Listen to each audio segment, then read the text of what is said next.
नमस्ते बच्चों, my self Jaiswal sir. हम पढ़ रहे हैं class 12 chemistry chapter solution. Last class में हमने आइडियल सॉल्यूशंस एंड इसके फीचर्स देखे थे। Now we will see non ideal solutions. So non ideal solutions,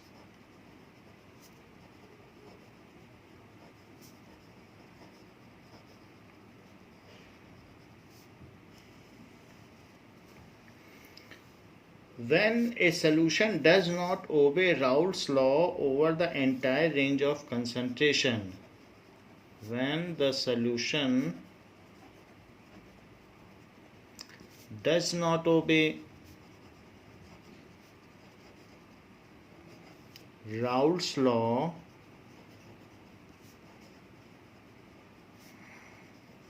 over entire range of concentration,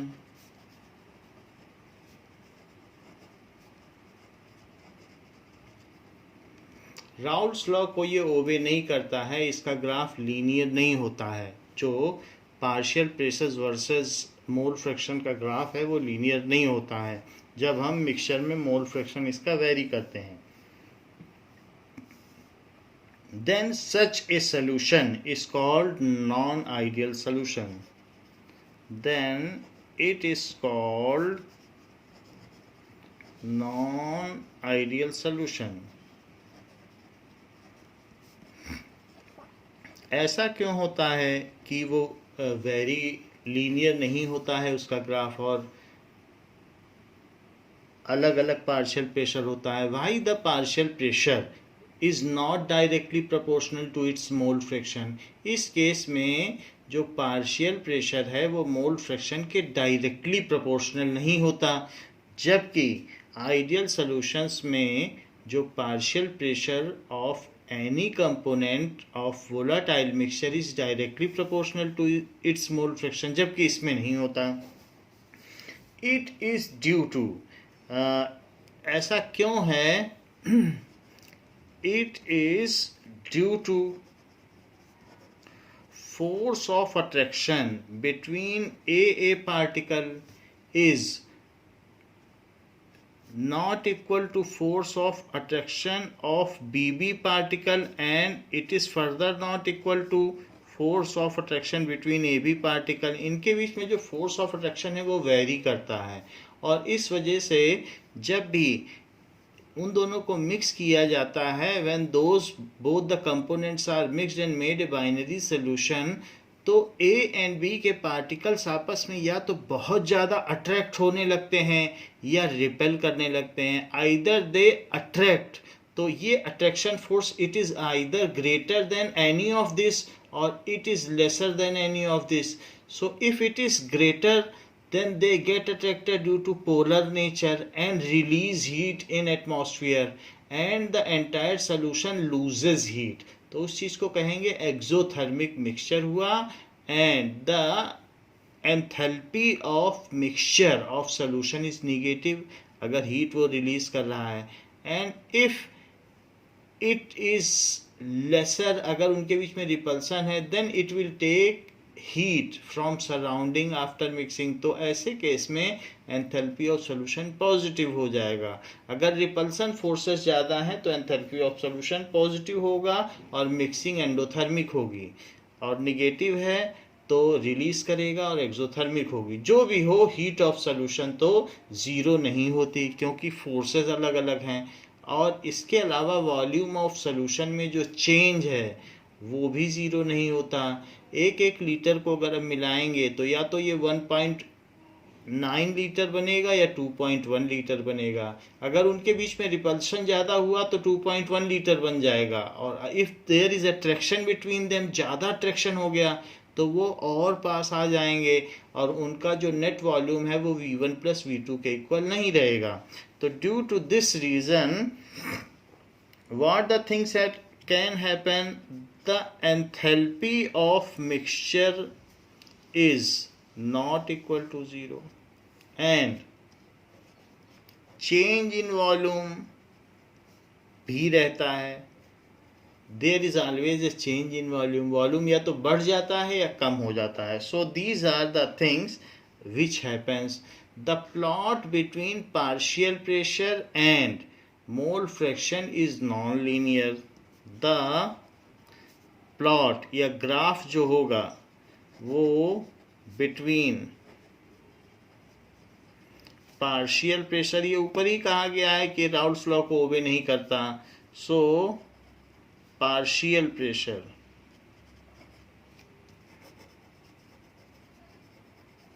and mole fraction of any of the component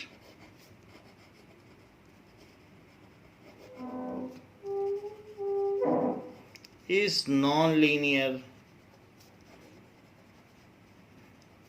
वो non-linear रहता है. So this is a solution which is called non-ideal solution. Now we will see that it all happens due to variation in intermolecular force of attraction between different kinds of components. तो intermolecular forces जो इसमें है वो इसके equal नहीं है, और इन दोनों का जो है वो मिक्सचर में आपस में लगने वाले फोर्सेस के इक्वल नहीं है. जैसे मान लीजिए कि ए पार्टिकल्स हैं और उनके बीच में इंटरमॉलिकुलर फोर्सेस है, तो वो आपस में इस तरीके से हैं, और बी के बीच के जो पार्टिकल्स हैं उनके बीच में इंटरमॉलिकुलर फोर्सेस हैं, वो थोड़ा दूर हैं या जैसा भी है, लेकिन इस तरीके का गैप है. तो अगर हम इन दोनों को मिक्स करेंगे तो ए बी मिक्सचर बनेगा. तो कई चीज़ें हो सकती हैं यहाँ पर, या तो ए और बी के पार्टिकल के बीच में ड्यू टू पोलर नेचर या किसी भी रीजन की वजह से ये पास आ जाएं. If they are coming closer, तो अगर ये क्लोज आ जाते हैं तो फिर ऐसे केस में जो चेंज इन वॉल्यूम है वो निगेटिव हो जाएगा. 1 + 1 लीटर इज 1.9 लीटर हो जाएगा, 2 लीटर नहीं होगा. So that is change in mixture volume will be negative. और चूंकि ये पास आ रहे हैं तो अट्रैक्शन फोर्स होगा, इलेक्ट्रोस्टैटिक अट्रैक्शन फोर्स. उस अट्रैक्शन फोर्स की वजह से ये हीट रिलीज कर देंगे, और अगर हीट रिलीज करेंगे तो सराउंडिंग में उसका लॉस हो जाएगा. तो जो मिक्सचर की हीट है या एंथैल्पी है वो भी निगेटिव हो जाएगी, क्योंकि सिस्टम को हीट का लॉस हो जाएगा. तो इस तरीके की चीज़ जो होगी वो निगेटिव डेविएशन कहलाएगी और एक्सोथर्मिक नेचर की होगी. अच्छा, कभी कभी ये भी हो सकता है कि इनके बीच में रिपल्शन बढ़ जाए, and if the repulsion increases then they will move apart. आपस में पहले से भी ज़्यादा अपार्ट हो जाएंगे जितना फोर्स है. तो एक ये भी स्थिति हो सकती है. If they are moving apart, then in that case 1 + 1 liter it is equals to 2.1 liter, and the mixture का जो वॉल्यूम है it is positive change, उनका वॉल्यूम बढ़ गया है. So that is positive, and also it will take heat from atmosphere to get mixed. So जो enthalpy of solution है वो भी पॉजिटिव होगी, यानी ये एंडोथर्मिक नेचर होगा, जबकि ऊपर वाला नेचर एक्सोथर्मिक है. हीट का लॉस हुआ तो एक्सोथर्मिक है, और हीट का गेन हुआ तो एंडोथर्मिक है. इस तरीके के डेविएशन में there are 2 kinds of deviation. One is positive deviation और वन इज निगेटिव डेविएशन. क्या आप मुझे बता सकते हैं कि इसमें पॉजिटिव डेविएशन कौन है?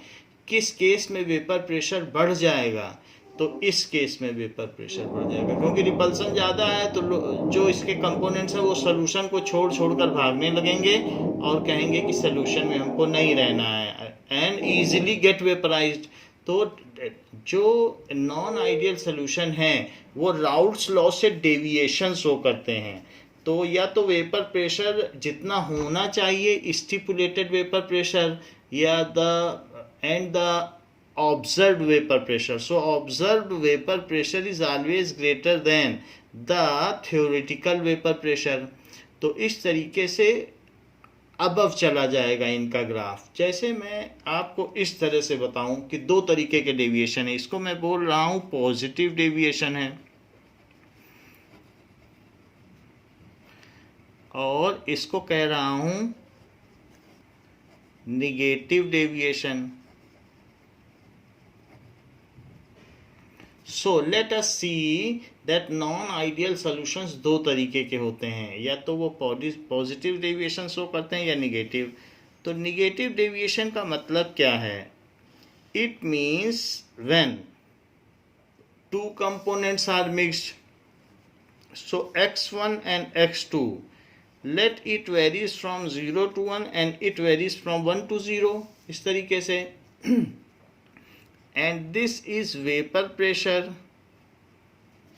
so जैसे जैसे 0 से 1 जाएगा तो वेपर प्रेशर होना तो ऐसा चाहिए, राउल्स लॉ सजेस्ट कि वेपर प्रेशर बढ़ना चाहिए और यहाँ पर P1 नॉट होना चाहिए। आइडियल सोल्यूशन में ऐसा ही होता था। और जो सेकंड केस है उसके केस में क्या होगा?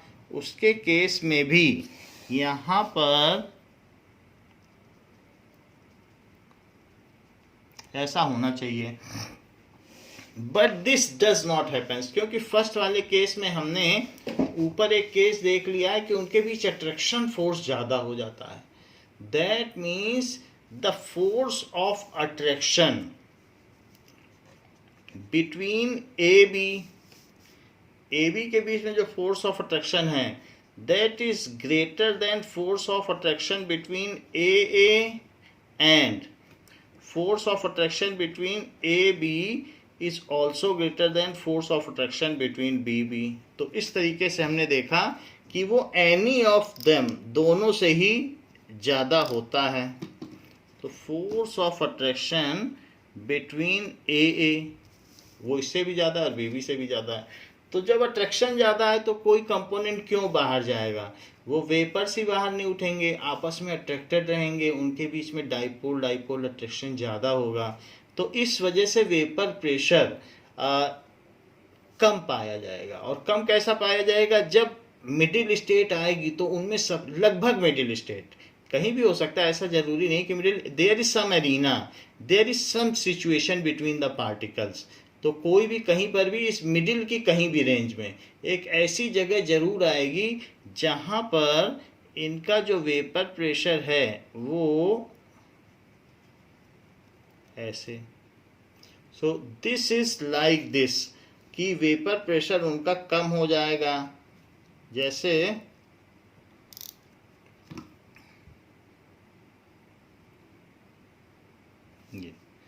और ऐसा ही सेकंड के केस में होगा। जितना होना चाहिए ये ऑब्जर्व है और ये कैलकुलेटेड है, तो कैलकुलेटेड से कम पाया जाएगा बिकॉज उनके बीच में अट्रैक्शन ज़्यादा है and they will not get vaporized. The same thing happens with this one also, तो उसका भी कम पाया जाएगा। So this is the line which is bold line, it is the actual vapour pressure and the dotted line is the calculated vapour pressure. तो ये line है calculated vapour pressure.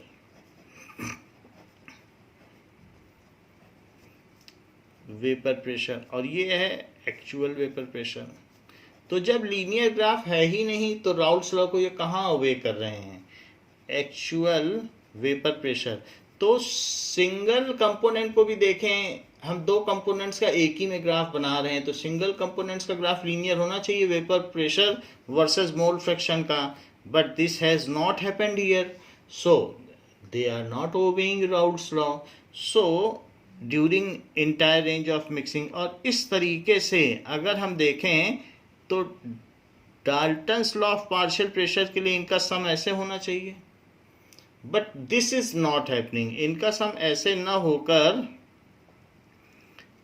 अगर आप इसको और इसको ऐड करें तो क्योंकि वो कम कम है, तो जब दोनों में कम कम है तो यहाँ पर भी यही चीज़ होगी कि ये नीचे आएगा, ये नीचे आएगा। सो वेपर प्रेशर आप देखें तो कहीं पर इसमें नीचे आ रहा है। So at certain point the vapour pressure is much deviating from the main line, ऐसा भी हो रहा है। So this all happens in the negative deviation. So negative deviation from Raoult's law. Deviation from Raoult's law. तो negative deviation का एक example भी है कि नेगेटिव डेविएशन कौन शो करता है. नाउ जैसे हम देखें acetone and chloroform, mixture of acetone and chloroform shows such deviation. So this is negative deviation from Raoult's law. सिर्फ निगेटिव डेविएशन नहीं लिखना है, from Raoult's law for non ideal solution ऐसे लिखना है. सो इसका एग्जाम्पल है, it's example is mixture of acetone that is nail polish removal या propanone. Acetone that is CH3 COCH3 and chloroform CHCl3. So that is chloroform anesthesia, निश्चेतक के रूप में प्रयुक्त होता है हॉस्पिटल्स में. तो ये चीज़ है. सो एसीटोन एंड क्लोरोफॉर्म को अगर हम मिक्स कर देते हैं तो हम देखेंगे एसीटोन के पार्टिकल के बीच में भी कुछ खास फोर्स ऑफ अट्रैक्शन नहीं है. और जैसे ये एसीटोन का पार्टिकल है तो CH3 क्योंकि इसमें H इतना पोलर नहीं है, सो पोलर ना होने की वजह से कार्बन से अट्रैक्टेड है, तो इसका 2.1 है, 2.6 है इसकी electronegativity. That's why it is not so polar. तो H और O के बीच में अच्छी बॉन्डिंग नहीं बन पाती है, पोलर बॉन्डिंग. जबकि CHCl3 में अगर हम देखें तो CHCl3 के केस में बन जाती है. ऐसा क्यों है, क्यों बन जाती है? क्योंकि ये इससे अट्रैक्ट कर लेता है सारा चार्ज या इलेक्ट्रॉन डेंसिटी. इसने इससे ले ली. क्यों ले ली?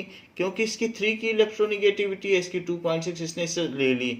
Now carbon is deprived of electron. अब कार्बन के पास इलेक्ट्रॉन नहीं बचा, क्लोरीन ने सारा खींच लिया है, तो कार्बन हाइड्रोजन से खींच लेगा. Now it will take hydrogen से जब ये ले लेगा तो इस पर एक अच्छा खासा पॉजिटिव चार्ज आ जाएगा. And the similar manner oxygen has already taken, क्योंकि इसकी 3.5 की इलेक्ट्रोनिगेटिविटी है तो वो इससे ले लेगा, तो इस पर एक अच्छा खासा निगेटिव चार्ज आ जाएगा. और इनके बीच में a very good kind of attraction occurs. तो इसके मॉलिक्यूल्स रिपेल कर रहे थे क्लोरोफॉर्म के, क्योंकि इतने सारे क्लोरीन हैं. सो क्लोरीन और क्लोरीन जब पास आते थे तो रिपेल करते थे, उनके बीच में इलेक्ट्रोस्टैटिक रिपल्सन था क्योंकि इलेक्ट्रॉन डेंसिटी बहुत ज़्यादा थी. और इसी तरीके से यहाँ पर भी रिपल्सन था क्योंकि ज़्यादातर ऑक्सीजन के पास आते थे. लेकिन जैसे ही इन दोनों को मिलाया गया, इनके बीच में अट्रैक्शन फोर्स बढ़ गया and they came closure then their individual solutions. Individual pure जो भी कंपाउंड है तो सॉल्यूशन में ये पास आ गए, और अलग अलग थे तब उनके बीच में रिपल्सन था. तो इसलिए फोर्स ऑफ AB इज, यहाँ पर फोर्स ऑफ AB है, तो force of AB is now greater than any of the component. तो अब जब ये पास आ गए तो पास आने की वजह से जैसे जैसे मिड ऑफ सोल्यूशन के करीब हम पहुंचे, हम ये नहीं कह रहे हैं कि 50-50% हो सकता है, 40-60 हो, 60-40 हो, कहीं ना कहीं इनके बीच में एक ऐसा एरिना बन गया, ऐसा एटमॉस्फेयर बन गया पार्टिकल्स का कि वहाँ पर इनमें अच्छा खासा अट्रैक्शन हो गया. तो ऐसे केस में जो इनका वॉल्यूम है, तो जो मिक्सिंग का वॉल्यूम है वो निगेटिव हो गया, यानी जो टोटल वॉल्यूम है इन दोनों को जितना मिला था उससे कम पाया गया. तो क्यों? क्योंकि इनके बीच में अट्रैक्शन है, और साथ ही साथ इस अट्रैक्शन फोर्स की वजह से एक हीट भी रिलीज हुई. तो इस तरीके से जो एंथैल्पी ऑफ रिएक्शन है वो कैसी हुई, निगेटिव, क्योंकि हीट रिलीज कर दी, वो सराउंडिंग में लीक हो गई, अब तो एस्केप होने के बाद वापस आ नहीं सकती, तो एक्सोथर्मिक है। सो इट इज़ एक्सोथर्मिक हो गया जो चीज़ है mixing.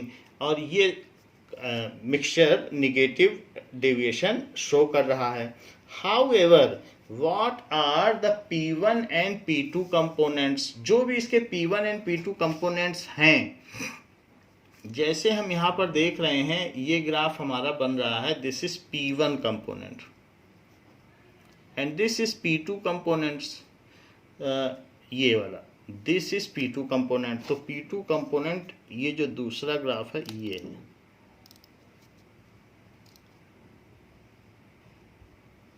This is P2, so this is P2 component. तो ये P1 है और ये P2 है सेकंड वाले के केस में। जब ये 1 है तो इसका फुल है। आप ये P1 नॉट और P2 नॉट लिख सकते हैं जैसे पहले लिखा करते थे। हाँ, डाल्टन्स लॉ में कभी डेविएशन नहीं होगा। डाल्टन्स लॉ तो सिंपली उन दोनों के वेपर प्रेशर को ऐड करता है कि आपके कितने पार्टिकल हैं और आपके कितने पार्टिकल हैं वेपर फेज में, तो दोनों का टोटल कंट्रीब्यूशन कितना हुआ। So there is never a deviation in Dalton's law, there may be deviation in Raoult's law. So in all the cases, whatever is the sum of algebraic sum of P1 and P2 will be denoted by this graph.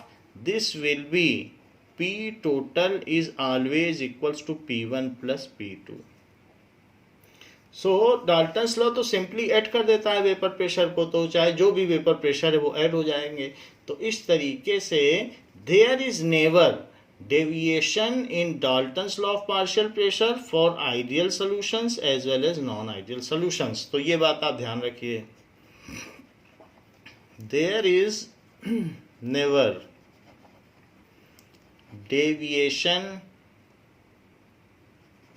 in Dalton's law of partial pressure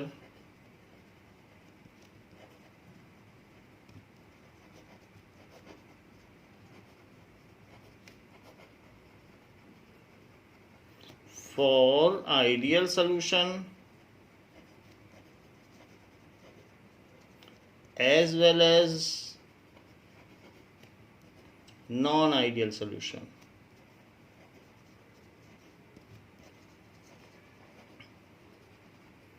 So there is never deviation because it simply adds। तो Dalton's law यही चीज है, यही है Dalton's law. तो हमने यहाँ पर देखा कि राउल्ट्स लॉ से ये डेविएशन शो करता है। इसका आफ्टर इफेक्ट क्या है, तो ये तो हमने देख लिया कि निगेटिव डेविएशन होगा तो वॉल्यूम कम हो जाएगा, हीट रिलीज होगी, और जो भी है the actual curve is below the observe, ये जो कैलकुलेटेड लाइन है उसके बिलो बैठेगा उनका, वो वेपर्स में जाना ही नहीं चाहेंगे, अट्रैक्शन इतना ज़्यादा है तो क्यों वेपर्स में जाना चाहेंगे, तो इसलिए मरकरी का लेवल डाउन हो जाएगा। Now we will see what are its effect. So this decreases the escaping tendency of molecule and consequently the vapor pressure decreases। तो vapor pressure इनका decrease हो जाएगा further। अब अगर पहले हमारे पास दो लिक्विड थे तो डिस्टिलेशन प्रोसेस से you can separate both the liquid. If there is a mixture of liquids then by any physical process you can separate them. तो यहाँ पर आप देखिए कि इस ग्राफ में कोई एक ज़्यादा वोलाटाइल है, कोई कम वोलाटाइल है। तो जब हम, और किसी एक का बॉइलिंग पॉइंट लेसर होगा और किसी दूसरे का हायर होगा। So when you distil them, तो डिस्टिलेशन प्रोसेस क्या कहता है कि if you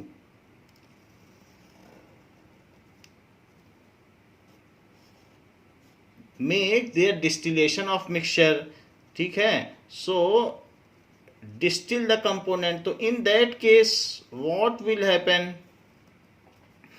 so more volatile component, जो इसमें मोर वोलाटाइल कंपोनेंट है that will get distil and after that it can be collected after condensation in some other beaker. उसको आप अलग बीकर में ले सकते हैं और एनरिच कर सकते हैं। मान लीजिए कि जैसे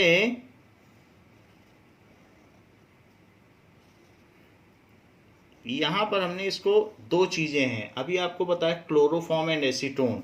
सो दो चीज़ें अगर हमारे पास हैं,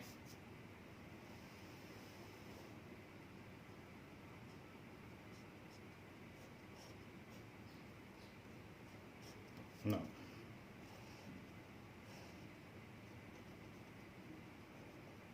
ये चीज़, तो अगर हमने इसको वायर गैस के ऊपर इस तरीके से डिस्टिलेशन का प्रोसेस रख दिया है, and this are the tubes for water, cold water to come and the hot water to escape, इस तरीके से हमने इसमें वाटर भर दिया है और कोल्ड वाटर आ रहा है, हॉट वाटर निकल रहा है। दिस इज द प्रोसेस जो कि आपने 9th में पढ़ा है।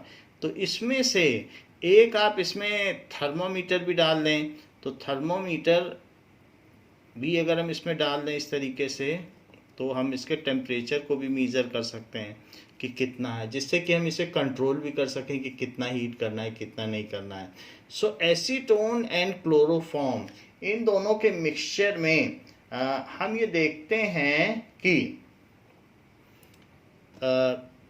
The acetone boils at 68 degree Celsius. Acetone 68 degree Celsius पर बॉइल करता है। So that is boiling point of acetone. ये हमारा मिक्सचर क्या है, बॉइलिंग, ये मिक्सचर है एसीटोन प्लस क्लोरोफॉर्म का, that is acetone plus chloroform. Now boiling point of acetone या propanone, it is 68 degree Celsius, और बॉइलिंग पॉइंट ऑफ क्लोरोफॉर्म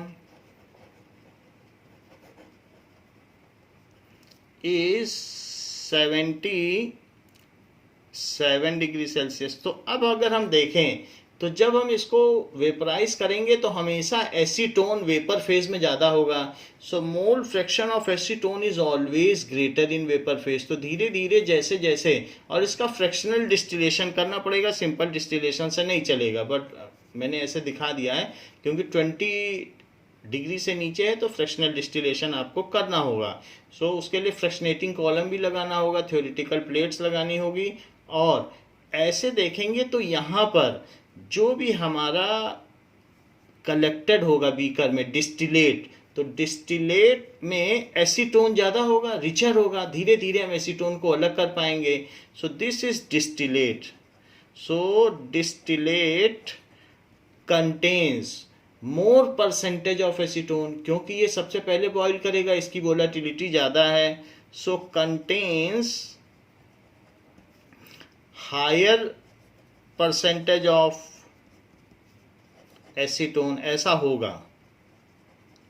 तो हम ऐसा कर सकते हैं और ये इन दोनों को अलग किया जा सकता है। तो एक तो ये बात है कि हम इसको डिस्टिलेशन से अलग कर सकते हैं।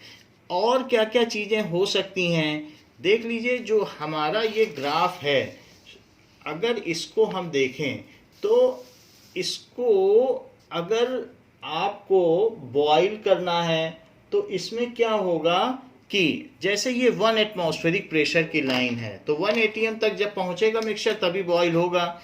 तो मान लीजिए ये 1 एटमॉस्फेयर प्रेशर की ये वाली लाइन है, this is 1 atm।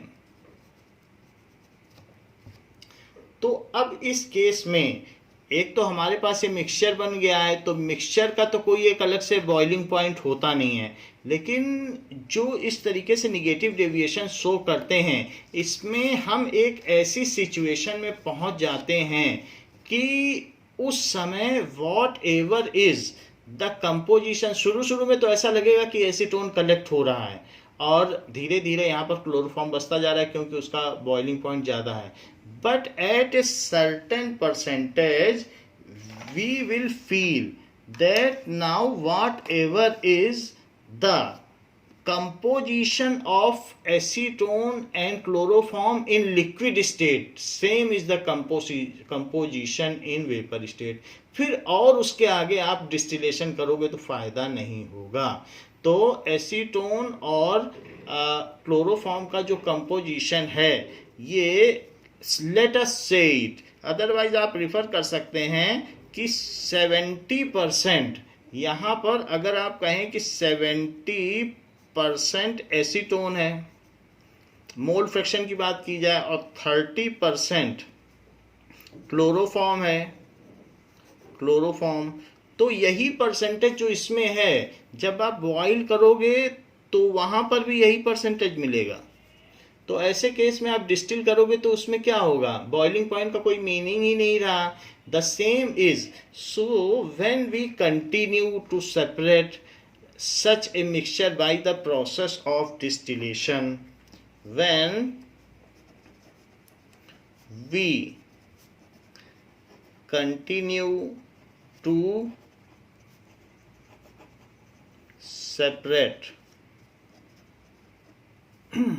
components of such mixture by distillation, continue to separate components of such mixture by distillation, then we reach at a such composition, then we reach at a such composition,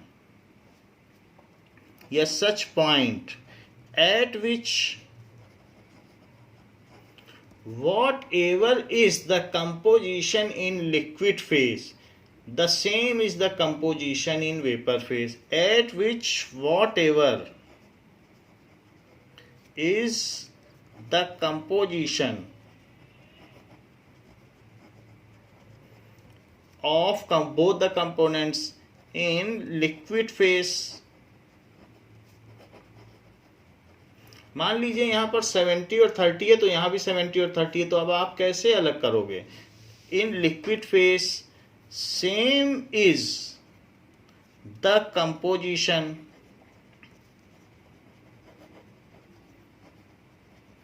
in vapor phase.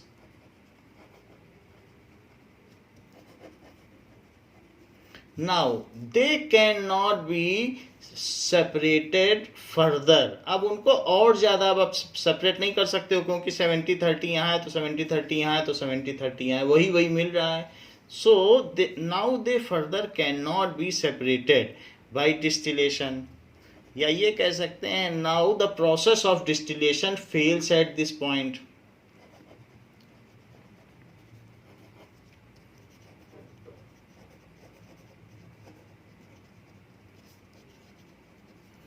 Can not purify them, उनको वो pure कर ही नहीं सकता जब वही चीज यहां दोनों में है.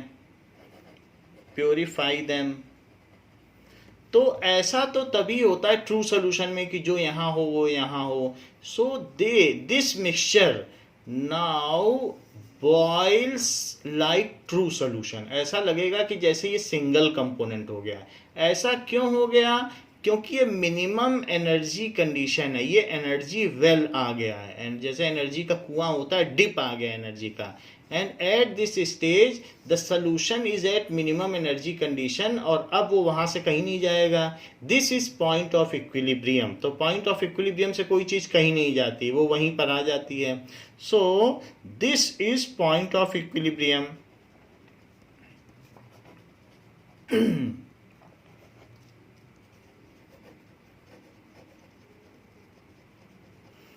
And it is achieved from both the side. अगर आप क्लोरोफॉर्म में एसीटोन डालोगे तो भी उसी 70-30 पे पहुंचोगे, और आप एसीटोन में क्लोरोफॉर्म डालोगे तो भी वहीं पर पहुंच जाओगे, और उस पॉइंट पर से फिर इसे अलग नहीं किया जा सकता है, चाहे किसी में कुछ भी मिलाएं और डिस्टिलेशन करें तो आपके हाथ 70-30 का मिक्सचर ही लगेगा, और उसको फिर से अब आप अलग नहीं कर सकते किसी भी फिजिकल प्रोसेस से.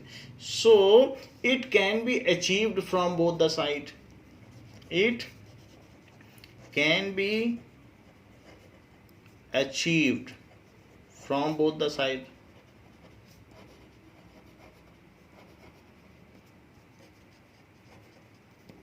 Such solutions are now behave like single component. अब वो ऐसा लगता है जैसे दो कंपोनेंट नहीं है, सिंगल कंपोनेंट है। They behave like single component.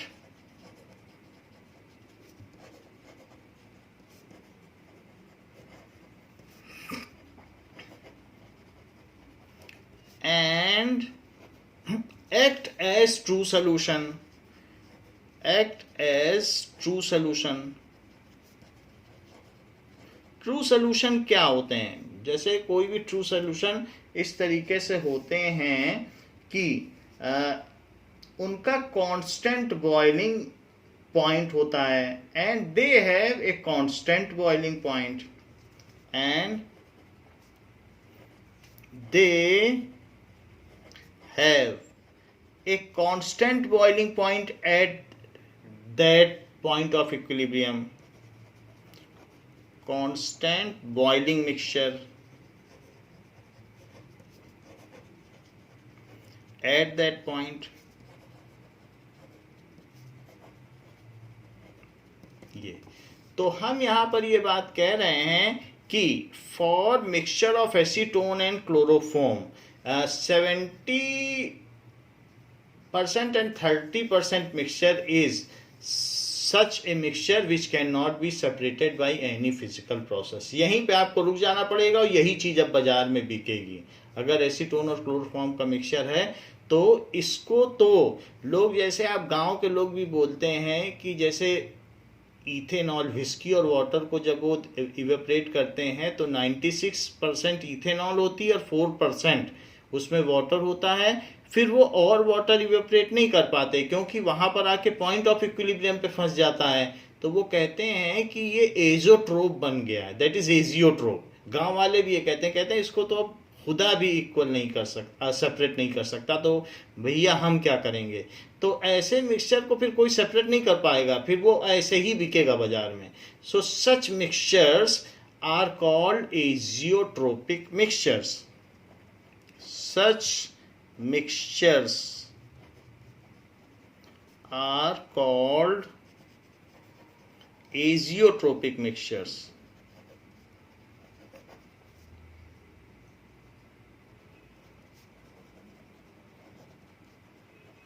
या azeotropes.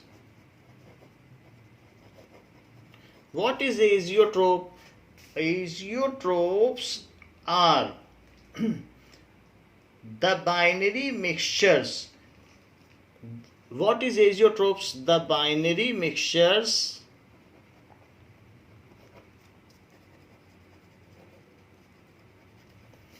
which have same composition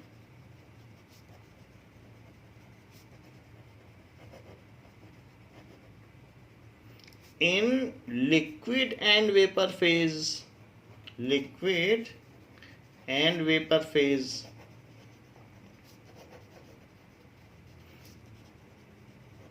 ये काम करें, उनका लिक्विड और वेपर फेज में सेम हो, and boil at constant temperature. वैसे मिक्सचर है, अलग अलग कंपोनेंट मिलाते जाओ तो अलग अलग बॉइलिंग पॉइंट होगा। यहाँ पर भी आप देख लीजिए, जैसे जैसे एसीटोन अलग होता जाएगा, दोनों के अपने अपने बॉइलिंग पॉइंट है, सब अलग सेपरेटली बिहेव कर रहे हैं, लेकिन जब इस कंपोजिशन पर पहुंचेंगे तो सब एक साथ बॉइल करेगा। वो एक पर्टिकुलर टेम्परेचर होगा, वो इन दोनों टेम्परेचर के बीच में होगा, न ये होगा न ये होगा, बीच का कोई होगा, और उसी टेम्परेचर पर ये हर बार बॉइल करेगा। So and boiling point becomes constant. तो इस तरीके से, and boil at constant temperature.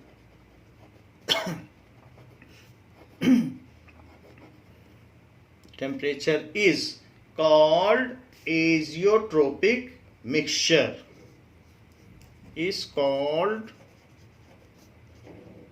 azeotropic mixture.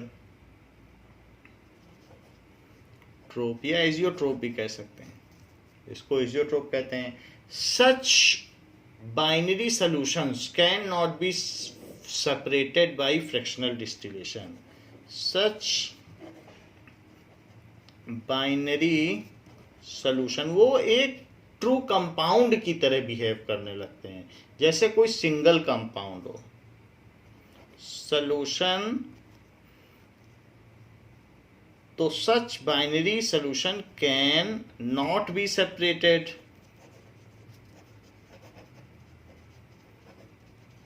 by fractional distillation, उन्हें अब अलग नहीं किया जा सकता।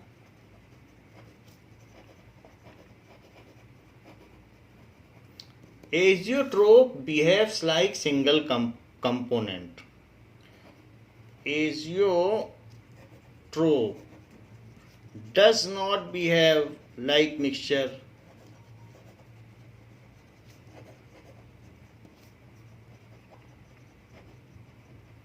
And behave like single component.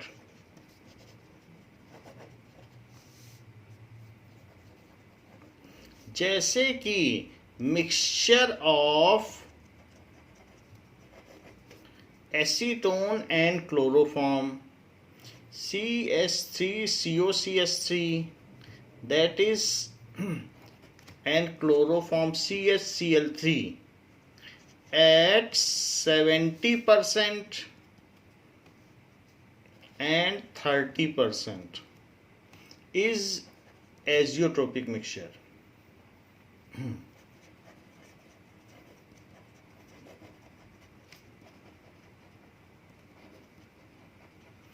तो अब अगर ये एजियोट्रोपिक मिक्सचर हो गया है तो लेट अस सी कि उस पॉइंट पर क्या होगा। ये देखिए, अब हम सिर्फ डाल्टन्स का लॉ लेंगे। डाल्टन्स लॉ में इसका ये P2 नॉट था और यहाँ पर P1 नॉट था। जैसे हमने पहले बताया निगेटिव डेविएशन में दोनों चीज़ें बताई आपको, P2 नॉट और P1 नॉट। तो ये ऊपर वाली लाइन ले सिर्फ, तो यहाँ पर इसको होना तो ऐसे चाहिए था, but it is now something like this, इस तरीके से। तो एक ऐसा पॉइंट यहाँ मिल गया है जिसपे इसका मिनिमम वेपर प्रेशर है। तो अब ये जो पॉइंट मिला है ये 70% और 30% है।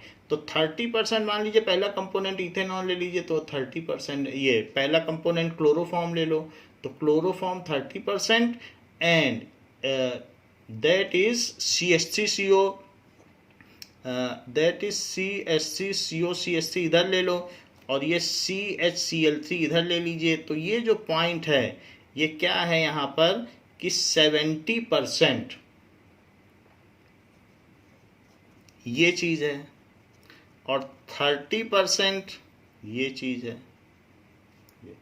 30% ये 70% ये, लेकिन ये तो इनके मोल फ्रैक्शन है और ये वेपर प्रेशर की लाइन है। तो वेपर प्रेशर अगर आपको यही पॉइंट ऑफ इक्विलिब्रियम है, ये 1 atm है, दिस इज 1 atm। तो अब यहाँ से अगर ये इक्विलिब्रियम आ गया, अब यहाँ पर फंस गया लिक्विड, यहाँ से अब कहीं जा ही नहीं सकता, ना इधर जा सकता है ना इधर। आप इसमें थोड़ा सा सोचोगे एसीटोन डाल दें और फिर बॉईल करें, फिर ये यहीं आ जाएगा। सोचोगे क्लोरोफॉर्म डाल दें और थोड़ा सा हम अलग कर लें, यहाँ से इसे हटा दें, तो ये ऐसे कुएं में फंसा है एनर्जी वेल में कि कहीं जाएगा ही नहीं। आप जितना कुछ भी कर लो ये बार बार यहीं आके गिरेगा। ऐसा मैं इसलिए कह रहा हूँ क्योंकि this is point of equilibrium. ये फिक्स्ड कंपोजिशन मिक्सचर होता है, they are fixed composition mixture. So this is point of equilibrium.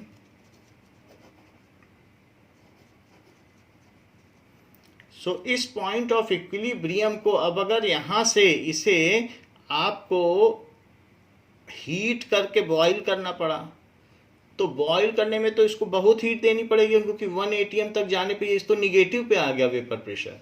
तो किसी भी वेपर प्रेशर को आपको 1 atm तक तो ले ही जाना पड़ेगा। यहाँ पर मर्करी लेवल सबसे लोवेस्ट है क्योंकि इसमें सबसे ज़्यादा अट्रैक्शन है। जब 30% क्लोरोफॉर्म और 70% एसीटोन मिला दिए जाएं तो उनके बीच जो अट्रैक्शन का अरीना डेवलप होता है, it is so strong that its vapor pressure is lowest, and from that point to reach 1 atm pressure you have to raise its temperature very high।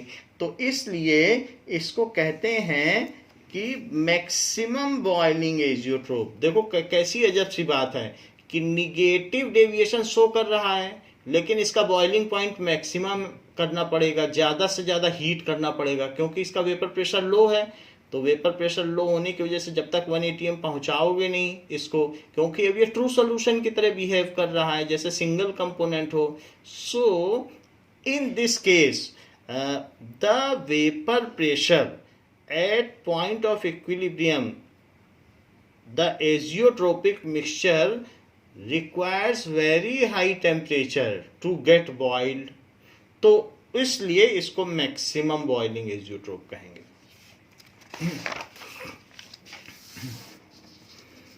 Now azeotropic mixture having negative deviation,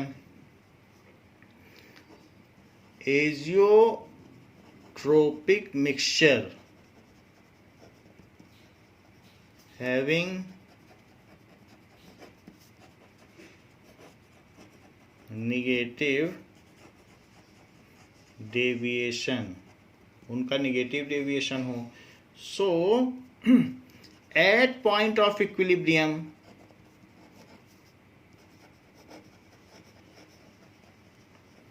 has lowest vapour pressure,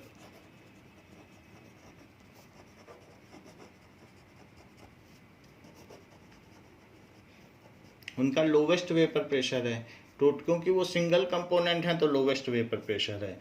so they require to be heated up to very high temperature, so they required to be heated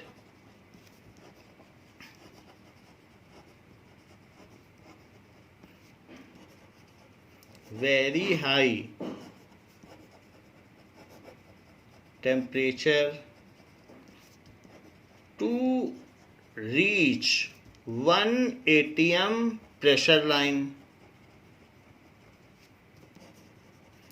सो जो negative deviation होता है, hence such azeotropic mixtures are called maximum boiling azeotrope. So they are called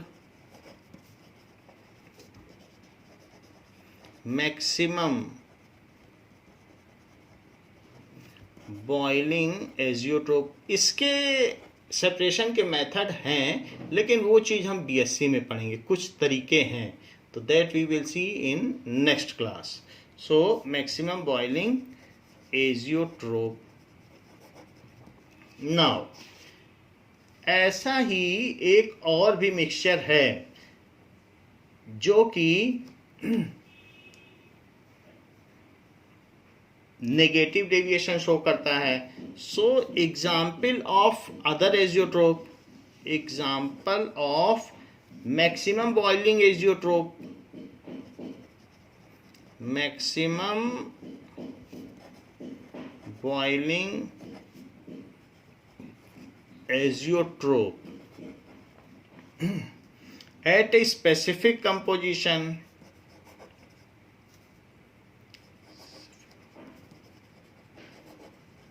composition is, एक ऐसा और भी है, is mixture of nitric acid and water, mixture of nitric acid and water।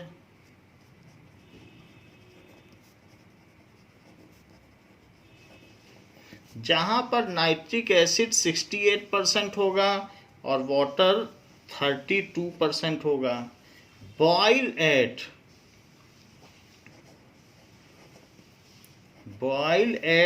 393.5 kelvin. आप देख लीजिए, ना तो नाइट्रिक एसिड का इतना बॉइलिंग पॉइंट है ना वाटर का, और जो इनका मिक्सचर का बॉइलिंग पॉइंट है वो दोनों से ज़्यादा हो गया। यही तो है कि मैक्सिमम बॉइलिंग एजियोट्रोप, ये बॉइलिंग पॉइंट दोनों के इंडिविजुअल बॉइलिंग पॉइंट से ज़्यादा है, क्योंकि वहाँ पर इनका एक डिप आ गया है वेपर प्रेशर का, जैसा कि हमने आपको डायग्राम में बताया था कि एक डिप आ गया है। तो डिप में से तो वहाँ 1 atm लाइन तक पहुँचने के लिए इनको ज़्यादा हीट करना पड़ेगा। तो ये एग्जाम्पल याद रखने लायक है और ये बहुत इंपॉर्टेंट एग्जाम्पल है, ये याद ही रख लें कि nitric acid and water that is HNO3। So HNO3 का क्या मतलब है? N OH. So that is यहाँ पर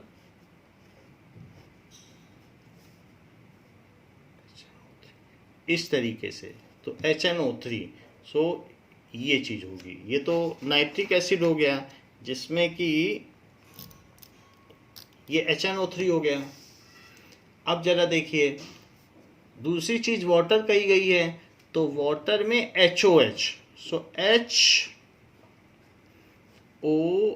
तो इनके बीच में एक काफ़ी अट्रैक्शन फोर्स होता है। इंडिविजुअल में उतने H बॉन्ड नहीं बनते जितने इनके साथ में बनते हैं, तो इसलिए अगर HNO3 को वाटर में डाल दो तो आप देखोगे अचानक वेपर्स कम हो गई हैं, because due to the force of attraction. इस पे पॉजिटिव और इस पे पार्शियल निगेटिव चार्ज है, तो क्योंकि 3.5 है इसकी इलेक्ट्रोनिगेटिविटी, इसकी 3 है, तो ये ऐसा है। तो इसकी वजह से इनके बीच अट्रैक्शन हो गया, और ऐसा होने की वजह से एक ऐसा कंपोजिशन आ गया जहाँ ये मिक्सचर फंस गया है और अब वो फ्रैक्शन से, फ्रैक्शनल डिस्टिलेशन से अलग नहीं किया जा सकता। सो ये चीज़ कही गई है। नाउ अब हम देखेंगे कि other kind of solution which is showing positive deviation. So positive deviation from Raoult's law. अभी हमने निगेटिव डेविएशन देखा, so positive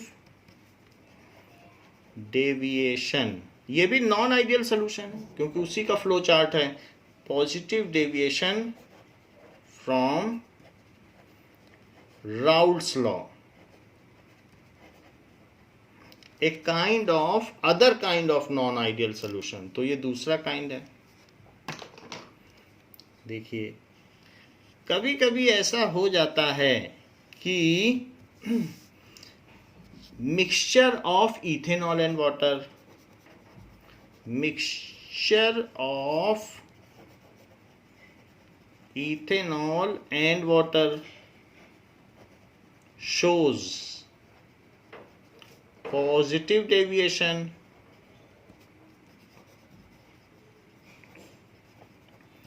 from Raoult's law। इसका क्या मतलब है? जैसे इथेनॉल देखें तो इथेनॉल और इथेनॉल के बीच में जो फोर्स है और वाटर के बीच में जो फोर्स है उससे कम फोर्स होगा किसमें? Ethanol plus water. So in this case if in a binary mixture containing A and B component,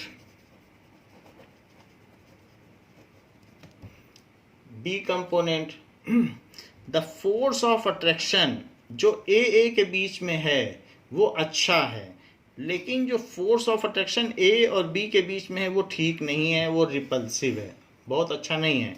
and force of attraction जो B के बीच में है वो बड़ा है, अच्छा है।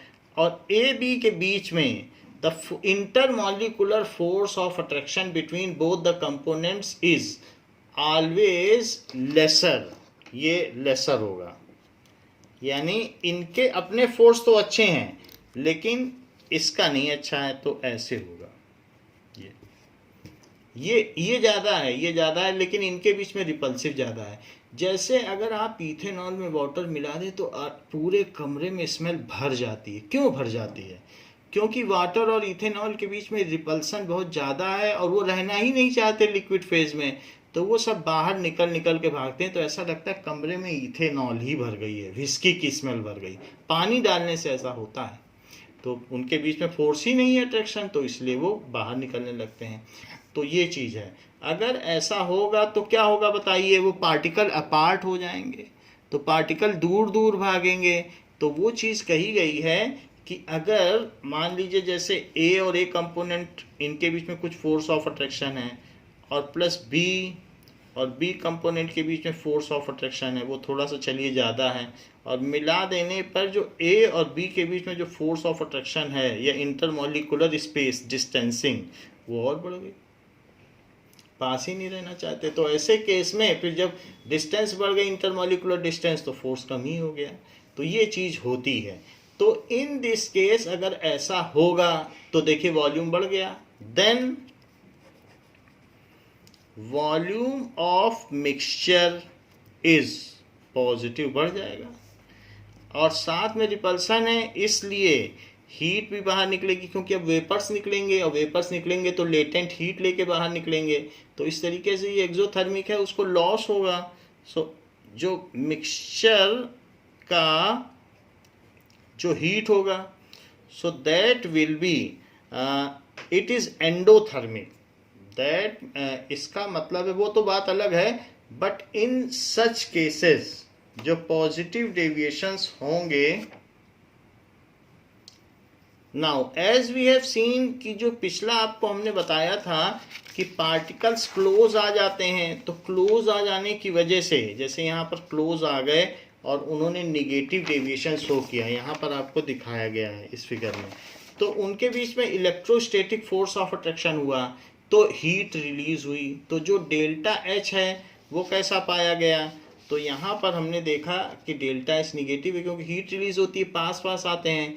और अगर फोर्स ऑफ अट्रैक्शन नहीं होगा, दूर दूर रहेंगे, तो हीट रिलीज नहीं होगी, तो इनके बॉन्ड्स एक तरीके से टूटेंगे। तो इनके बॉन्ड्स के ब्रेकिंग में एनर्जी देनी पड़ेगी और मेकिंग में मिलेगी, तो देनी ज़्यादा पड़ेगी, मिलेगी कम। तो ये एंडोथर्मिक प्रोसेस हुआ, क्योंकि इंटरमॉलिक्यूलर फोर्सेस में भी बॉन्ड ऑफ ब्रेकिंग होगा और तभी तो मेकिंग होगा। जैसे इथेनॉल के बीच के बॉन्ड ब्रेक होंगे इंटरमॉलिक्यूलर, तो आपको यहाँ देनी ज़्यादा पड़ रही है, और जब ये पास आए ए और बी, तो मिल कम रही है, तो ज़्यादा दे रहे हैं। तो इस तरीके से ये प्रोसेस एंडोथर्मिक हो गया। तो एंडोथर्मिक में इसको ऐसा हो जाएगा। वो बात अलग है कि बाद में क्या होगा, बाद में वेपर्स बनेंगे, लेकिन इनिशियल प्रोसेस ऑफ मिक्सिंग में तो आपको हीट देनी पड़ेगी। तो ये सारी चीज़ें यहाँ पर होती हैं, because during breaking of bond more energy is given and during making of bond less energy is released. तो इसलिए ये प्रोसेस एंडोथर्मिक हुआ। ये सब चीज़ें हमने यहाँ पर देख ली, and such deviation is called positive deviation. तो इस तरीके का जरा हम ग्राफ देखें तो वो कैसा होगा। मान लीजिए दो कंपोनेंट हैं, तो कंपोनेंट 1 और कंपोनेंट 2, तो x1 एंड x2। ये तो कंपोनेंट 1 यहाँ पर 0 से 1 तक है और ये 1 से 0 तक है। तो 0 है तो धीरे धीरे ये होना ऐसे चाहिए था। तो ये यहाँ पर जब फुल हो जाएगा तो P1 नॉट है, और इसी तरीके से ये P2 नॉट है। जब इसका फुल मोल फ्रैक्शन है तो P2 नॉट है, X2 है तो P2 नॉट। लेकिन ऐसा पाया नहीं जाता है। जैसे ही मिक्स करते हैं तो इनके बीच में रिपल्सन फोर्स ज़्यादा है, आप देख रहे हैं यहाँ पर। तो ये वेपर में भागने लगते हैं। कहते हैं जब अट्रैक्शन ही नहीं है तो वेपर में चले जाओ। तो इस तरीके से ये अपने कैलकुलेटेड लाइन से जो ऑब्जर्व वेपर प्रेशर है, observe vapour pressure is more than the calculated vapour pressure, और इसी तरीके से observe vapour pressure is more than calculated. ये दोनों के लिए ही है। दैट इज ये P1 के लिए है और ये P2 के लिए है। सो ऑब्जर्व वेपर प्रेशर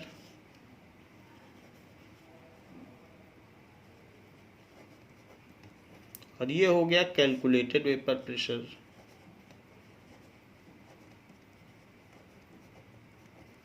और अगर ये लाइन मिला दी जाए तो ये थ्योरेटिकल लाइन होनी चाहिए थी, बट अब इन दोनों का जब आप टोटल करोगे तो ये और ये, तो ये तो ज़्यादा बैठेगा, this and this.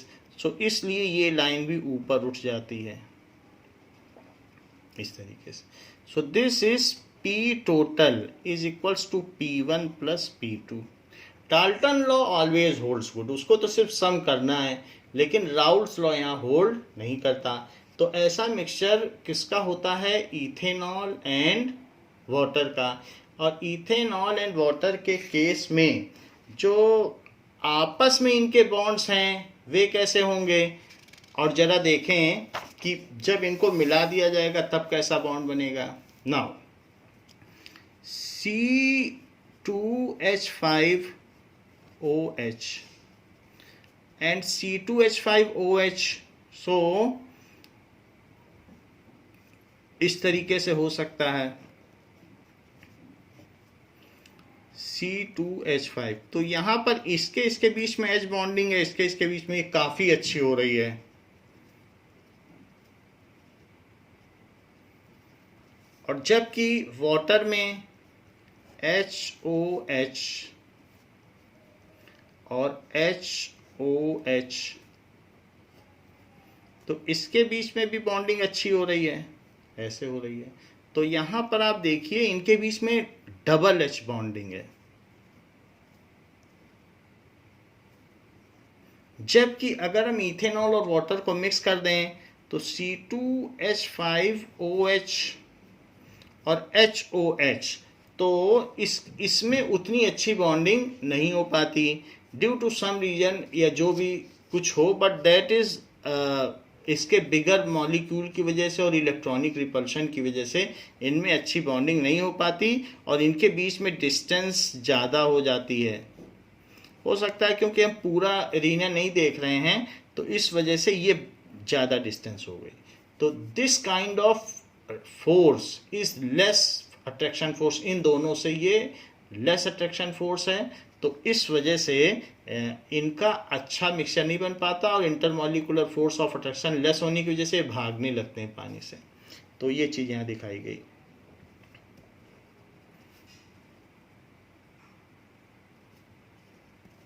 There are some reason, और भी मॉलिक्यूल्स होंगे, अगर पूरा अरेंजमेंट देखें तो पता चल जाएगा। तो यहाँ पर जो डेविएशन है यहाँ पर हमने दिखा दिया। अब अगर हम 1 ATM की लाइन की बात करें तो यहाँ पर एक 1 ATM लाइन भी होगी जहाँ पर इनको पहुँचना होगा। तो यहाँ से जब ये इतना ऊपर आ गया, यही इसका टॉप मोस्ट पॉइंट है, यहाँ से इसको थोड़ा सा हीट करो ये पहुँच जाएगा। इसको तो जरा सा हीट करेंगे तो ही पहुँच जाएगा। तो इसको बहुत हीटिंग की ज़रूरत नहीं है। A little rise in temperature is sufficient to make it boil. और ये इसका एजियोट्रोपिक पॉइंट है, ये इसका पॉइंट ऑफ इक्विलिब्रियम है। तो हम ये कह सकते हैं कि the mixture of ethanol and water so is shows positive deviation. Mixture of ethanol and water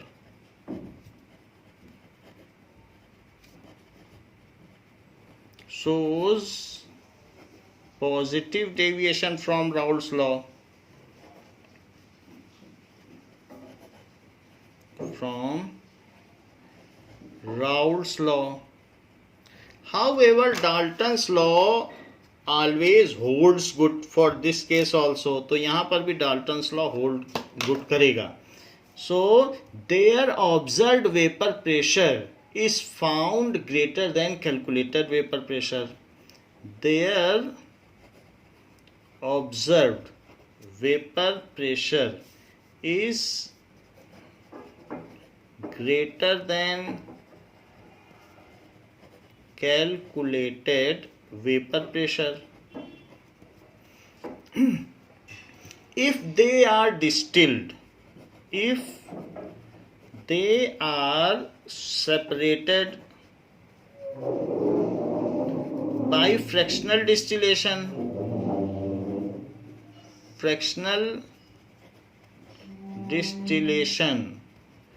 then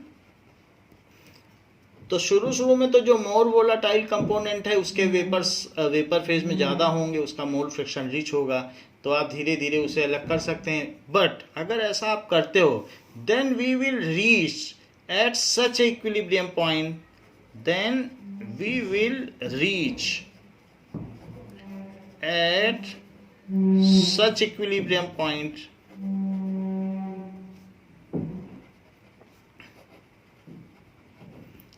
where they boil like single component, behave like single component, and not like a mixture, ऐसा लगता ही नहीं है mixture हो, not like a mixture. और ऐसे case में क्या होगा, this point has fixed composition always, चाहे आप कितना भी इथेनॉल और वाटर मिला लें वो वहीं पे पहुंचेगा, डिस्टिलेशन के बाद वो वहीं 96% इथेनॉल एंड 4% वाटर, चाहे आप कहीं से भी जाएं कुछ भी करें। So this point is called point of equilibrium, minimum energy point है, point of equilibrium and has fixed composition of both the components and has fixed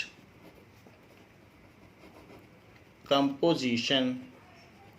अच्छा, at this point vapor pressure is maximum। जरा ये भी देख लो, ये जो जिस point की मैं बात कर रहा हूं, अगर मैं इसके नीचे आऊं, यही है point of equilibrium. So this is point of equilibrium, और उस पॉइंट पर क्या है, वेपर प्रेशर मैक्सिमम है और फिक्स्ड कंपोजिशन है। At this point vapour pressure is maximum and it requires a little rise in temperature to attain 1 atm line। At this point it requires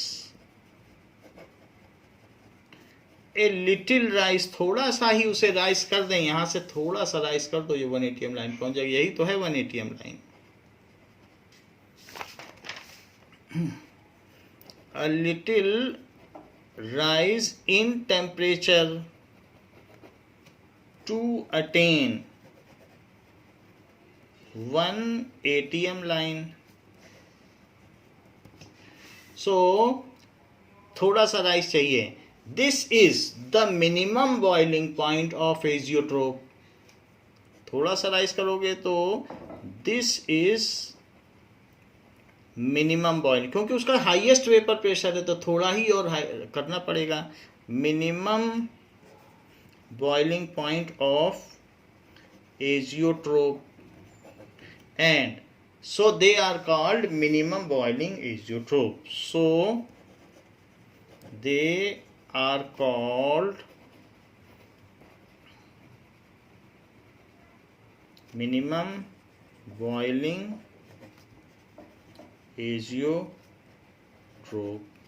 तो वास्तव में ये एक तरीके का ऐसा पॉइंट आ गया मिनिमम बॉइलिंग, थोड़ा सा आप इसे हीट करें तो ये 1 atm लाइन को पहुंच जाएगा।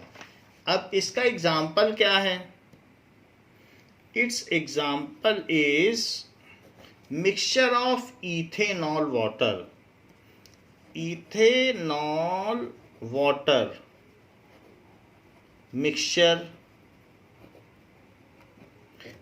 at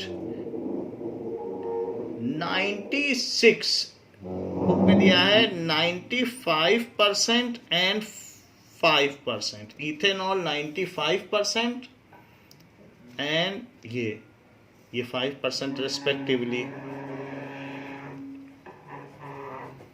is an azeotropic mixture, azeotropic mixture mixture.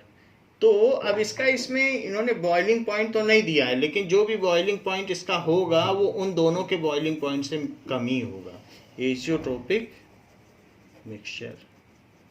So in this way हमने देख लिया कि पॉजिटिव डेविएशन क्या होता है और निगेटिव डेविएशन क्या होता है। Both kind of non ideal solution हमने इसमें कवर कर लिया है। सो ये जो चीज़ है एजियोट्रोपिक मिक्सचर है and the boiling point at this point is minimum. तो ये चीज़ हमने लिख दिया है। ओके, तो बच्चों इस क्लास के लिए इतना ही। नेक्स्ट क्लास में हम कॉलीगेटिव प्रॉपर्टीज़ के बारे में देखेंगे कि कॉलीगेटिव प्रॉपर्टीज़ क्या होती हैं। थैंक यू बच्चों।